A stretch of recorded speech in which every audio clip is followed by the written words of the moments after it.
अभी बीते कुछ समय पहले ही प्रधानमंत्री नरेंद्र मोदी ने खेलो इंडिया यूथ यूनिवर्सिटी गेम 2022 का वर्चुअल उद्घाटन कर दिया है, जो यूपी के तकरीबन गौतम बुद्ध नगर, वाराणसी, लखनऊ और गोरखपुर में आयोजित होने जा रहे हैं। और इसमें देश भर के तकरीबन 200 से विश्वविद्यालय के 4000 से ज़्यादा स्टूडेंट जो यूथ हैं वो शामिल होने जा रहे हैं। प्रधानमंत्री जब इसका संबोधन कर रहे थे तो कहीं ना कहीं उसमें खेल के बारे में वो चीज़ें बताई, वो खूबियाँ बताई और कहीं ना कहीं ये बताया कि हमारी सरकार जो है ये युवाओं के साथ खड़ी है, युवाओं को खेल के प्रति आगे ले जाने की बात कर रही है। देश के बेटियों की बात की है, सबसे बड़ी बात बेटियों के बारे में बताया है कि प्रधानमंत्री जो भारत सरकार है वो बेटियों को आगे ले जा रही है और बेटियों के लिए स्पेशली वो जो प्लेटफॉर्म है वो सरकार एक मुहैया करा रही है। गोरखपुर में बात करें तो तकरीबन 24 विश्वविद्यालय के जो है वो 471 खिलाड़ी भाग लेने जा रहे हैं और यहाँ इनसे बात करेंगे और समझेंगे कि कैसा लग रहा है इनको गोरखपुर में। अपना नाम बताओ पहले आप। शालिनी यादव। तो कैसा लग रहा है आज यहाँ पे और क्या कुछ खेलने और कहाँ से आए हो?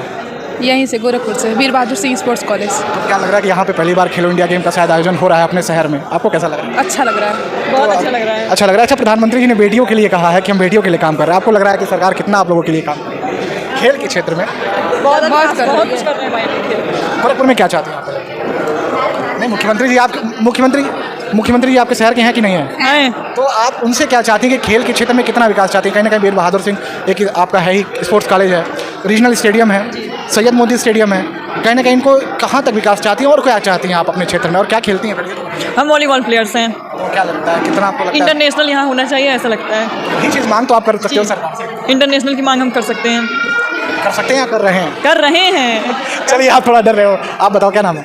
पिंकी सोनकर। आप भी बास्केटबॉल, वॉलीबॉल। क्या लगता है गोरखपुर में कितना खेल का विकास हो रहा है? और जो खेलो इंडिया गेम गर्ल्स के लिए आज प्रधानमंत्री जी कह रहे थे कि गर्ल्स के हम ज़्यादा फोकस करते हैं, कितना लगता है? बहुत ज़्यादा। जब फोकस है प्रधानमंत्री जी, हाँ। चलिए, आप लोग बोल नहीं पा रहे हो, आप लोग छोड़। आज यूपी देश भर की युवा खेल प्रतिभाओं का संगम बना है।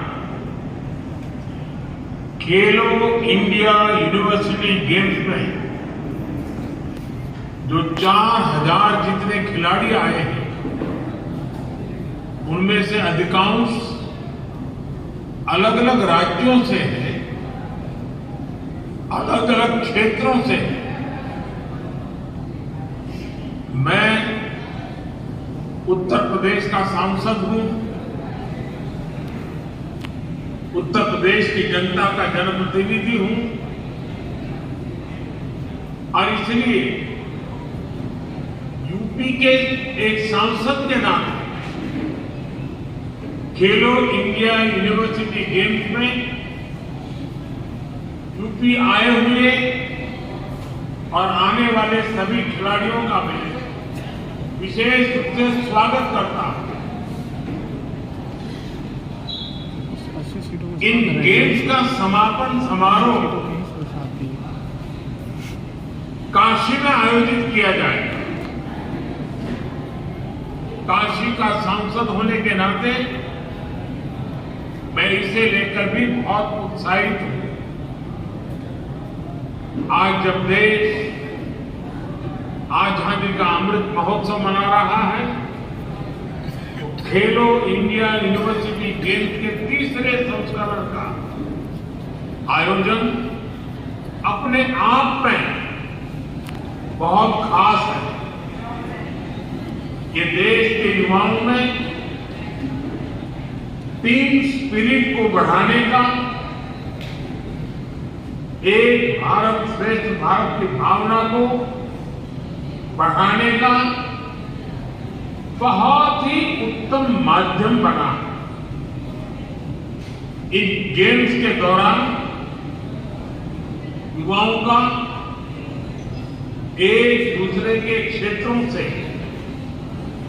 साक्षात्कार होगा, परिचय होगा। यूपी के अलग अलग शहरों में होने वाले मैचिंग में उन शहरों से भी युवाओं का एक कनेक्ट बनेगा। मुझे पूरा विश्वास है कि जो युवा खिलाड़ी खेलो इंडिया यूनिवर्सिटी गेम्स में हिस्सा लेने आए हैं वह ऐसा अनुभव लेकर जाएंगे जो जीवन भर उनके लिए यादगार पल बना रहेगा। मैं आप सभी को आने वाली स्पर्धाओं के लिए बहुत बहुत शुभकामनाएं देता हूं। साथियों, पिछले 9 वर्षों में भारत में खेल का एक नया युग शुरू हुआ। ये नया युग विश्व में भारत को सिर्फ एक बड़ी खेल शक्ति बनाने भर का ही नहीं है, बल्कि ये खेल के माध्यम से समाज के सशक्तिकरण का भी नया दौर है। एक समय था जब हमारे देश में खेलों को लेकर एक उदासीनता का ही भाव था। स्पोर्ट्स में एक कैरियर हो सकता है, ये कम ही लोग सोचते थे। और इसकी वजह थी कि स्पोर्ट्स को सरकारों से जितना समर्थन और सहयोग मिलने चाहिए था, वो मिलता नहीं था। ना तो स्पोर्ट्स इंफ्रास्ट्रक्चर पर उतना ध्यान दिया जाता था और ना ही खिलाड़ियों की जरूरतों का ध्यान रखा जाता। इसलिए गरीब और मध्यम वर्ग के बच्चों के लिए, गांव देहात के बच्चों के लिए खेल में आगे बढ़ पाना बहुत मुश्किल हुआ। समाज में ये भावना बढ़ती जा रही थी कि खेल तो सिर्फ खाली समय बिताने के लिए होता है। ज्यादातर माता पिता को भी लगने लगा कि बच्चे को उस प्रोफेशन में जाना चाहिए जिससे उसकी लाइफ सेटल हो जाए। कभी कभी मैं सोचता हूं कि सेटल हो जाने वाली मानसिकता की वजह से न जाने कितने महान खिलाड़ी देश ने खो दिए होंगे। लेकिन आज मुझे खुशी है, खेलों को लेकर माता पिता और समाज के दृष्टिकोण में बहुत बड़ा बदलाव आया। जीवन में आगे बढ़ने के लिए खेल को एक एट्रैक्टिव प्रोफेशन के तौर पर देखा जाने लगा और इसमें खेलो इंडिया अभियान ने बड़ी भूमिका निभाई। साथियों, खेलों के प्रति पिछली सरकारों का जो रवैया रहा, उसका एक जीता जागता सबूत कॉमनवेल्थ खेलों के दौरान हुआ घोटाला। जो खेल प्रतियोगिता विश्व में भारत की धाक जमाने के काम आ सकती थी, उसी में घोटाला कर दिया गया। हमारे गांव देहात के बच्चों को खेलने का मौका मिले, इसके लिए पहले एक योजना चला करती थी, पंचायत युवा क्रीड़ा और खेल अभियान। बाद में इसका नाम बदलकर राजीव गांधी खेल अभियान कर दिया गया। इस अभियान में भी फोकस सिर्फ नाम बदलने पर था, देश में स्पोर्ट्स इंफ्रास्ट्रक्चर विकसित करने पर इतना जोर नहीं दिखाया गया। प्रैक्टिस के लिए घर से बहुत दूर जाना पड़ता था, इसमें खिलाड़ियों का बहुत समय निकल जाता था। कई बार दूसरे शहरों में जाकर रहना पड़ता था। बहुत से युवा तो इस वजह से अपना पेंशन तक अपना एक प्रकार का जो उनका जब पैशन था, उनको करने का जो मूड था, उसको भी छोड़ने के लिए मजबूर हो जाते। हमारी सरकार आज खिलाड़ियों की इस दशकों पुरानी चुनौती का भी समाधान कर रही है।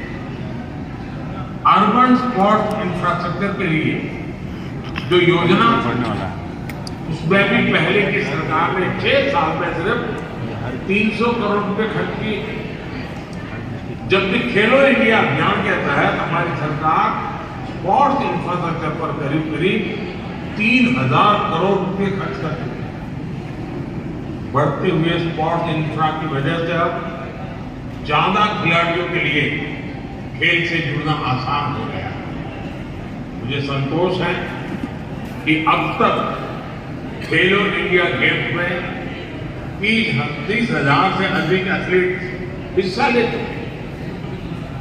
इसमें भी 1,500 खेलो इंडिया एथलीट्स की पहचान करके उन्हें आर्थिक मदद भी दी जा रही है। इन्हें आधुनिक स्पोर्ट एकेडमीज में टॉप क्लास ट्रेनिंग भी दी जा रही है। 9 वर्ष पहले की तुलना में इस वर्ष का केंद्रीय खेल बजट भी 3 गुना बढ़ाया गया। आज गांवों के पास भी आधुनिक स्पोर्ट इंफ्रास्ट्रक्चर विकसित हो रहा है। देश के दूर सुदूर में भी अब बेहतर मैदान, आधुनिक स्टेडियम, आधुनिक ट्रेनिंग फैसिलिटी बनाई जा रही है। में भी स्पोर्ट्स प्रोजेक्ट पर हजारों करोड़ रुपए खर्च किए जा रहे हैं। लखनऊ में जो पहले से सुविधाएं थी उनका विस्तार किया गया। आज वाराणसी में शिगरा स्टेडियम आधुनिक अवतार में सामने आ रहा है। यहां पर लगभग 400 करोड़ रुपए खर्च करके युवाओं के लिए आधुनिक सुविधाओं का निर्माण किया जा रहा है। खेलो इंडिया प्रोग्राम के तहत भी लालपुर में सिंथेटिक हॉकी मैदान, गोरखपुर के वीर बहादुर सिंह स्पोर्ट्स कॉलेज में मल्टीपर्पज हॉल, मेरठ में सिंथेटिक हॉकी मैदान और सहारनपुर में सिंथेटिक रनिंग ट्रैक के लिए भी मदद दी गई है। आने वाले समय में खेलो इंडिया प्रोग्राम के तहत ऐसी ही सुविधाओं का और विस्तार किया जाएगा। साथियों, हमने इस बात पर भी फोकस किया है कि खिलाड़ियों को ज्यादा से ज्यादा प्रतियोगिताओं में हिस्सा लेने का अवसर मिले। जितना ज्यादा खिलाड़ी स्पोर्ट्स कॉम्पिटिशन्स में हिस्सा लेते हैं, उतना ही उनका लाभ होता है, उनका टैलेंट निखरता है। उन्हें ये भी पता चलता है कि हम कितने पानी में हैं, हमें अपना खेल और कहां सुधारना है, हमारी कमियां क्या हैं, गलतियां क्या हैं, चुनौतियां क्या हैं। कुछ साल पहले खेलो इंडिया स्कूल गेम की शुरुआत के पीछे एक बड़ी वजह ये भी थी। आज इसका विस्तार खेलो इंडिया यूनिवर्सिटी गेम्स और खेलो इंडिया विंटर गेम्स तक हो चुका है। देश के हजारों खिलाड़ी इस प्रोग्राम के तहत स्पर्धा कर रहे हैं और अपनी प्रतिभा के बल पर आगे बढ़ रहे हैं। और मुझे तो खुशी है, भारतीय जनता पार्टी के अनेक सांसद खेल प्रतियोगिता चलाते हैं। उसमें हजारों की तादाद में एक संसदीय क्षेत्र में नौजवान बेटे बेटियां खेलकूद में हिस्सा लेती हैं। आज देश को इसके सुखद परिणाम भी मिल रहे हैं। बीते वर्षों में कई अंतर्राष्ट्रीय प्रतियोगिताओं में हमारे खिलाड़ियों ने श्रेष्ठ प्रदर्शन किया। ये दिखाता है कि भारत के युवा, हमारे खिलाड़ियों का आत्मविश्वास आज कितना बुलंद है। साथियों, खेल से जुड़ी स्किल हो या फिर खिलाड़ियों को सर्वश्रेष्ठ बनाने के लिए दूसरी विधाएं हो, सरकार कदम कदम पर खिलाड़ियों के साथ खड़ी है। हमारी राष्ट्रीय शिक्षा नीति में स्पोर्ट्स को एक विषय के रूप में पढ़ाया जाना प्रस्तावित है। स्पोर्ट्स अब पाठ्यक्रम का हिस्सा होने जा रहा है। देश की पहली राष्ट्रीय खेल यूनिवर्सिटी के निर्माण से इसमें और मदद मिलेगी। अब राज्यों में भी स्पोर्ट्स स्पेशलाइज्ड हायर एजुकेशन के लिए प्रयास किए जा रहे हैं। इसमें उत्तर प्रदेश बहुत प्रशंसनीय काम कर रहा है। मेरठ में मेजर ध्यानचंद खेल विश्वविद्यालय का उदाहरण हमारे सामने है। इसके अलावा आज देश भर में 1000 खेलो इंडिया सेंटर्स की भी स्थापना की जा रही है।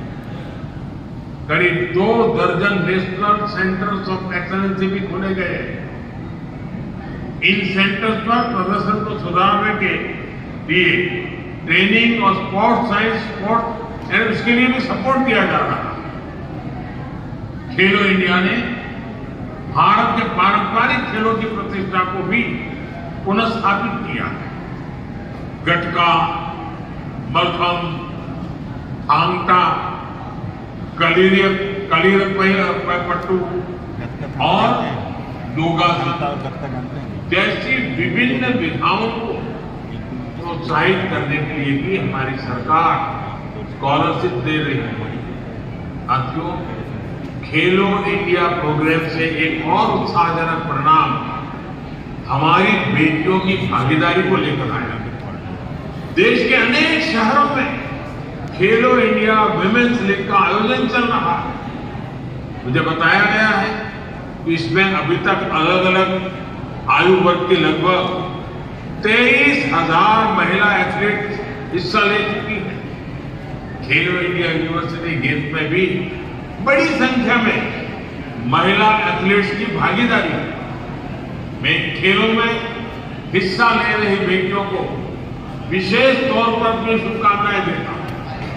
साथियों, आप सभी युवा साथियों ने एक ऐसे समय में खेल के मैदान में कदम रखा है जो निश्चित रूप से भारत का कालखंड है। आपकी प्रतिभा, आपकी प्रगति में भारत की प्रगति निहित है। आप ही भविष्य के चैंपियन हैं।